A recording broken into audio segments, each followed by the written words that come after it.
It's the Patrick Netherton Show, 11:30 The Tiger. He's Roger Sampton. I'm Patrick Netherton. Pleased to have you with us, and we're very happy to welcome in Katherine Terrell from the Athletic down in New Orleans. She is on Saints training camp duty for this week at least. What happens after this is yet to be determined. Katherine, how are you?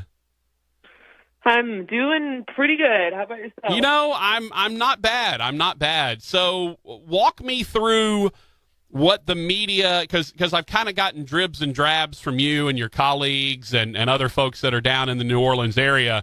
Kind of walk me through what the media layout is this year in terms of when you're working, when you're off, who's involved, or is it like press pools? What are we dealing with down there? Well, I'm always working. Well, sure. I mean, when you're actually at camp. It's different. I mean, first of all, it's very obvious when you walk in and there's no fans how different it is. But, I mean, it's a very small group of reporters that get to go to practice. First of all, we all have to take a COVID test every day. Mm-hmm. So I've been tested probably 6 times already. I think that today was number 6. It may have been number 7. And I think it's limited to 10, which is most teams. Every team's doing it a little differently, but a lot of teams have only 10 in what's called Tier 2M or Tier 2 media. So that's the group of media that's allowed to actually go to practice, mm-hmm. provided they pass their COVID test. So basically what we have to do is we rotate out on a weekly basis. So I won't be at practice next week, and then I'll be at practice for 2 weeks after that. And other than the fact that we all have these contact tracers that blink if we get too close to each other, it feels mostly like normal practice. I mean, it's once you get down to talking about football, it kind of feels normal for a minute. Yeah, and so I watched the first episode of the Hard Knocks, and I noticed that there is a bit of a modified test that they're doing now. You know, everyone has heard about the long nasal swab where everyone's, they're probing my brain. But I noticed the ones that the Rams and Chargers are taking are the ones where they just sort of go right into the nose. It's a much shallower test. They're not going all the way down back into the brain. Is that the one y'all are getting? Wow, I never thought I'd be talking about the kind of stick someone sticks up my nose. But hey, yes, that is yeah. Look, we also talked about you potentially getting mauled by a bear. So we're not the normal talk show here, Kat. I think I'd rather talk about the bear. That was a lot more interesting. No, that is what the Saints use. Actually, it's funny. I don't want to say I'm a paranoid person. I don't feel like I am, but this whole thing has gotten everyone on edge. So I actually took 2 COVID tests this summer, just because I have some high-risk family members, and one was after I went on vacation to Florida, which turned into a hotspot. The day I got back. Right. So I didn't want to be walking around New Orleans, unintentionally spreading the virus. So I took one of the free tests at a walk-up site, and then at a drive-through site later, just because I was going to be around a family member. And it's the same thing. I've actually never had the test where they stick it up all the way to your brain. So I guess I've been lucky because I've heard some horror stories about those. But this is pretty simple. They just swab it. It takes literally 10 seconds, mm-hmm. maybe less, and then you're on your way and you go on to practice. So Saints have actually made it pretty easy process. What's the time frame for getting the results back? So they test us at 8:50 every day before practice, and this is crazy. Is they take the test results, that's our results, the players, coaches, everyone, and someone drives it to Houston. So then someone has to drive this every day. So they drive it to Houston, and then a lab in Houston analyzes the test. And I think this lab does a lot of teams test because I think other teams have to fly their results or ship it to Houston. And it's a very quick process. I would usually go around between 1 and 4 in the morning about my test results. And the Saints, will see it in the morning whenever they get to work. So it's quick. I mean, there's a 12-hour gap between you testing and you getting your results. So it was a fast turnaround, and it kind of helps as much as it can for you not to go out, get infected and then not know about it. I mean, you're going to know because they test you so many times. Right. Which it just shows why the NFL to this point has had so much success. They only have, I don't know today's results, but overall across the whole league, they have about 9 players on the COVID list. And knock on wood, I hope it stays that way. But if the worst case scenario happens, it's not because the NFL hasn't tried its best. I mean, they really are trying to do this the right way, if there is a right way. Can I now, I love to make suggestions on things you should write about because, Lord knows you don't have enough other stuff to talk about and write about in your can you find the person that takes those tests to Houston every day? And maybe, I would love that, right? That's what I want to know about. I want to know what poor soul has to go and, all right, well, I guess I'm driving. I guess I'm taking 10 West. Here we go. Like, I want to know that person's job.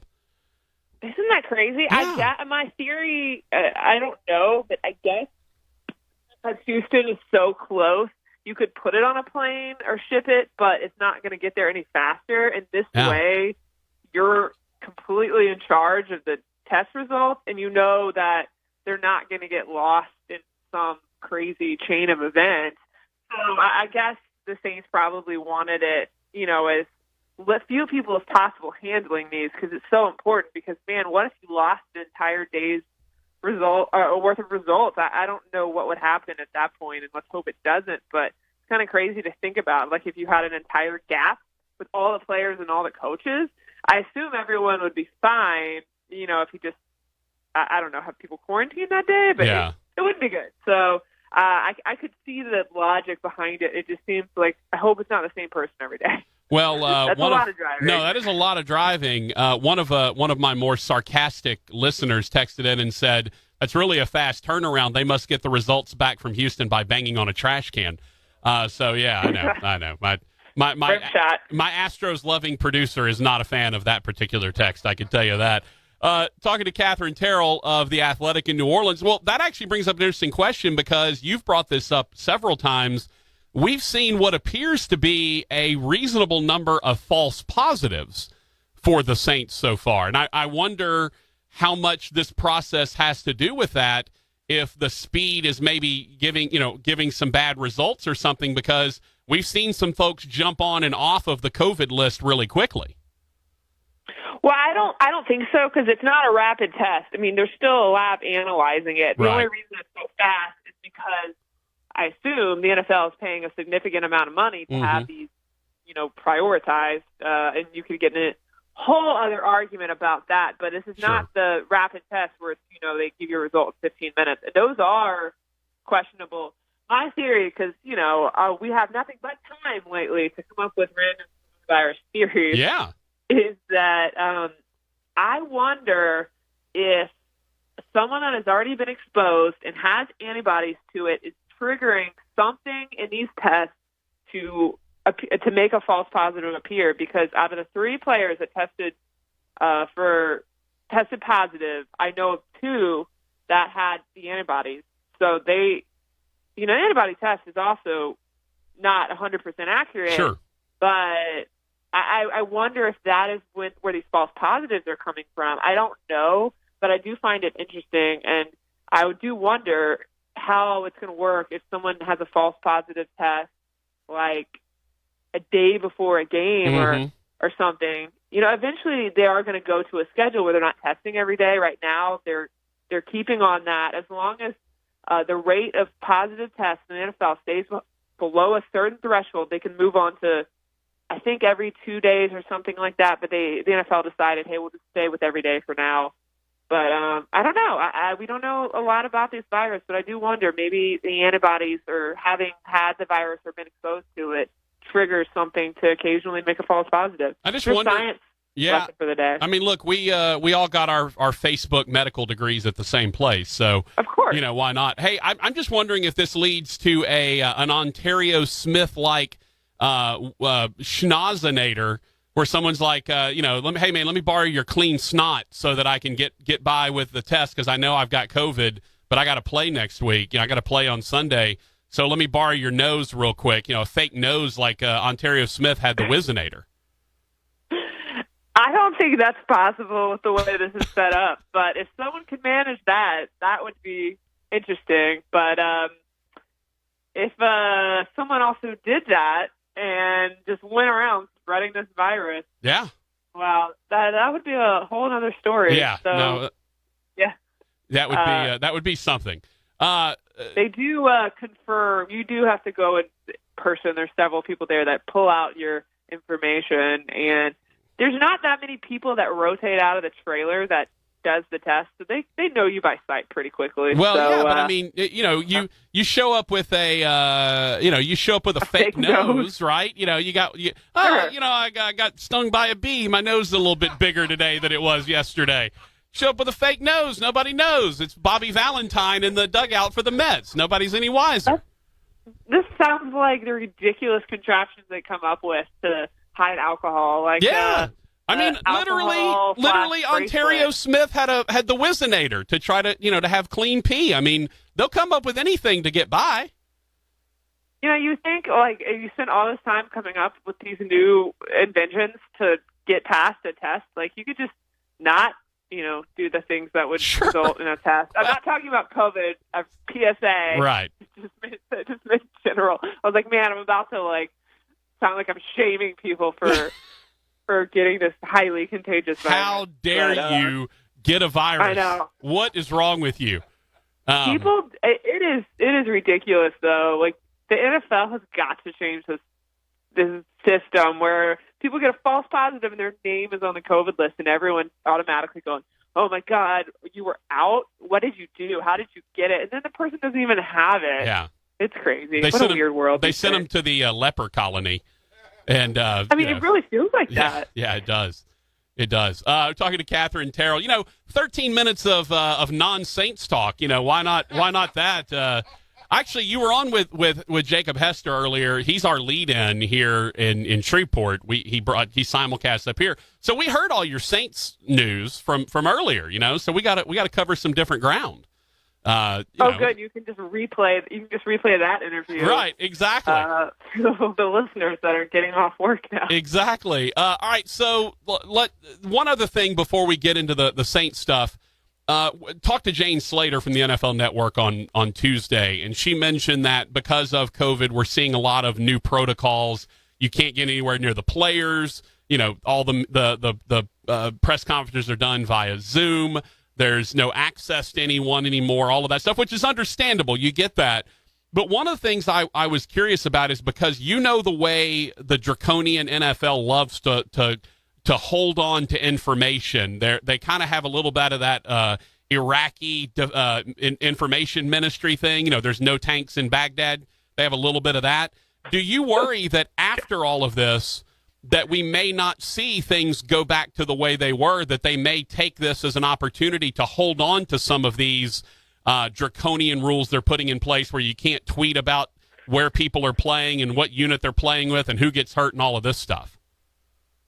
In regards to locker room access, absolutely. And I think I started saying that, probably in May.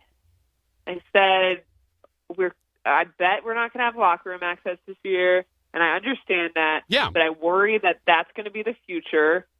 But as far as the tweeting where players are lining up and all that, so that has always kind of been in a bunch of media policies. I think it's actually in the Saints media policy. And, of course, you can write anything into a media policy. It doesn't mean you can enforce it, right, or just because you say that's what it is means what it is.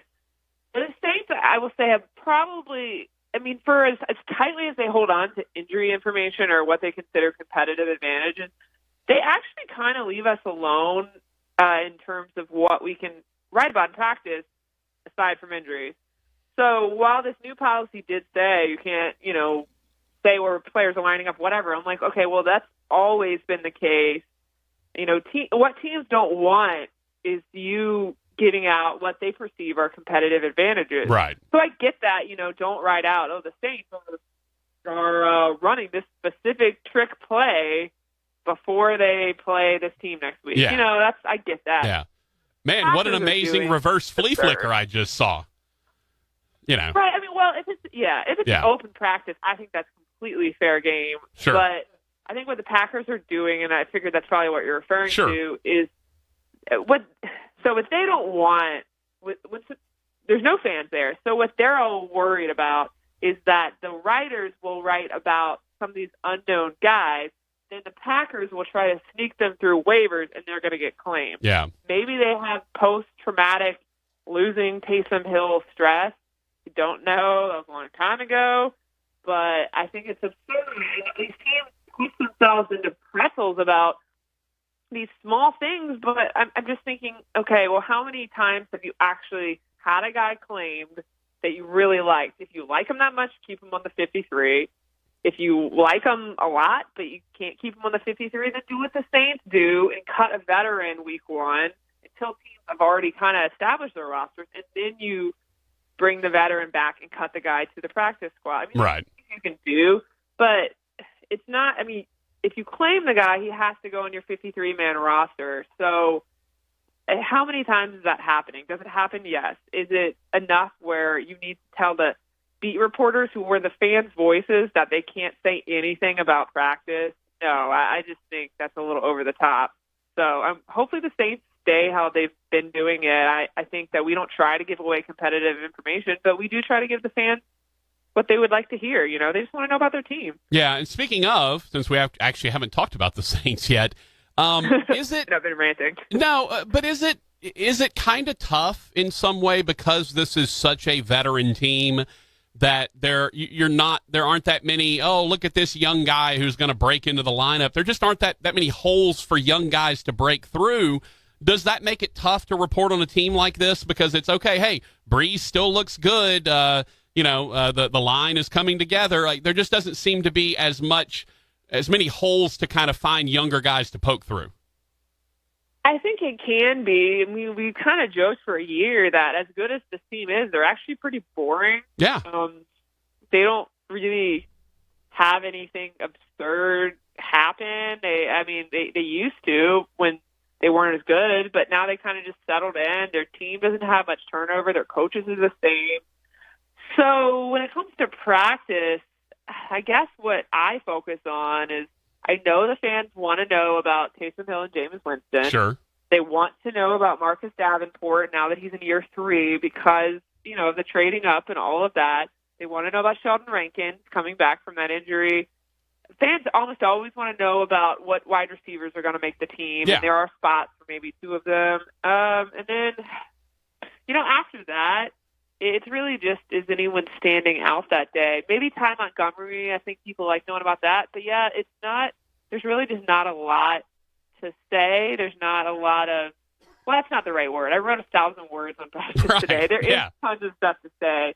There's just not a lot of battles where it's going to be an ongoing thing through camp. Outside of Ruiz and McCoy, who will both be starters at some position, and maybe Zach Bond, there's not that much there. And hey, I'm sure that's maybe why the team is, not concerning itself too much if we're writing about what Marquez Callaway or Jawan Johnson is doing, but who knows? Yeah, we'll see what next week brings. There's not a lot of secrets with what the Saints are doing at this point, although, they did get to experiment a little bit with Taysom Hill, and that's been fun.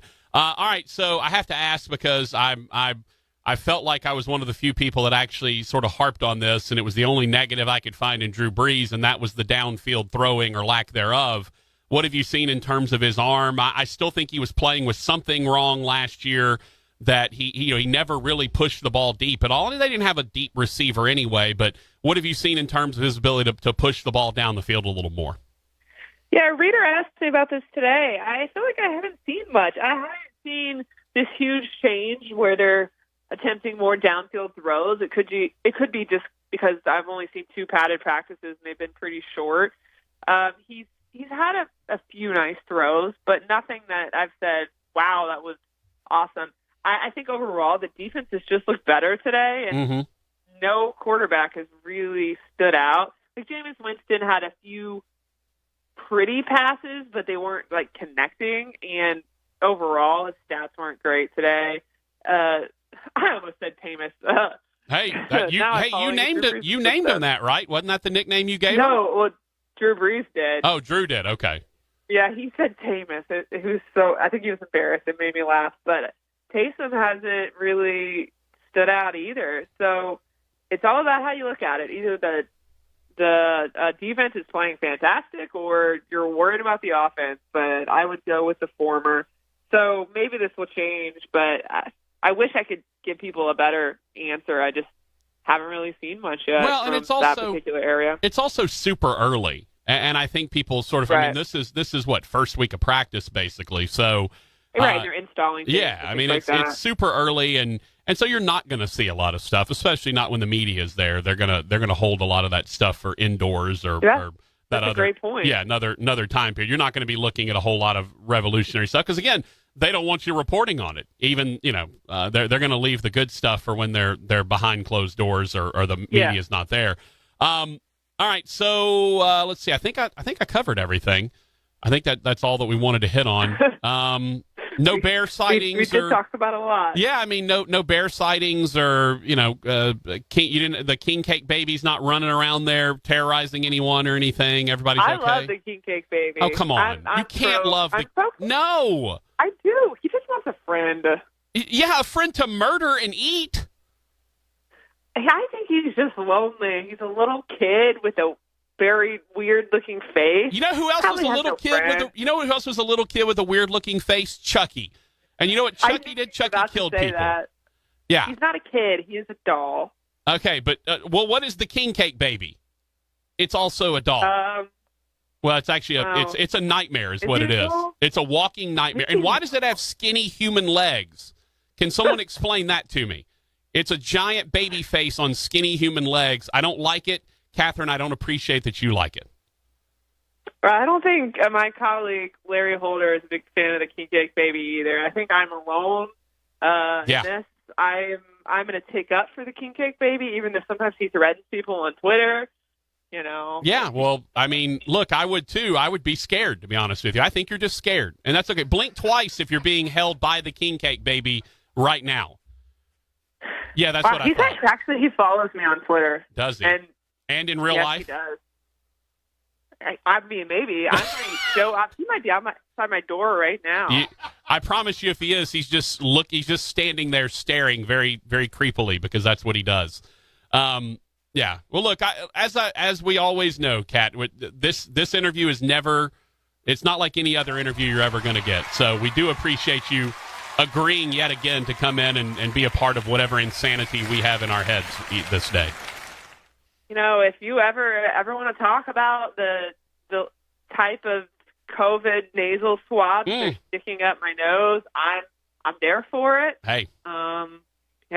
Bears, I'm there for it. Bears, so, your weird affinity for the king cake baby against all odds. I mean, it's we're here to the underdog, man. Hey, we're here to get the real scoop, the things that people actually care about. Because who cares about if Ruiz is going to start at center or guard?